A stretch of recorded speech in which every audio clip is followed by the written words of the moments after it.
Magandang gabi po mga kasilos ko. Magko-comment lang ako doon sa isang vlogger. Kanina nakita ko pagbukas ko ng cellphone.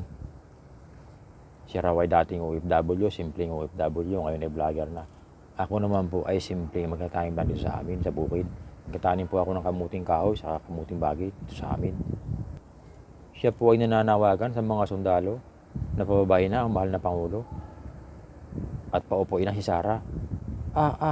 Ay hindi po yan ang solusyon. Ay toxic rin po ng Pilipinas eh. Ay kaguluhan din po ang iniisip nyo. Ang solusyon po ay ganito. Hindi man po natin pinapangunahan ang mahal na Pangulo.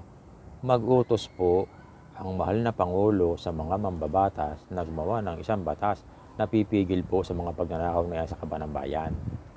At mahuli po ang mga politikong magnanakaw na yan at makulong at maibalik po ang pirang kailang ninakaw sa kaban ng bayan.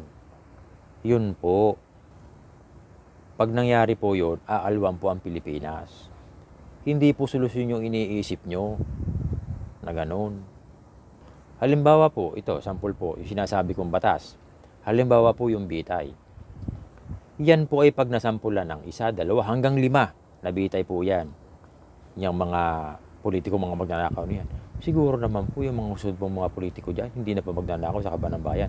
Kasi alam po nila na mayroon pong batas na pili silang katulad ng kamatayan pag sila'y napatunayan sila'y nagnakaw sa kaban ng bayan. Yun po ang ibig po sabihin natin.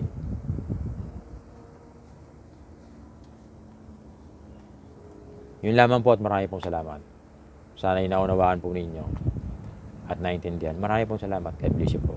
Mabuhay po tayong lahat.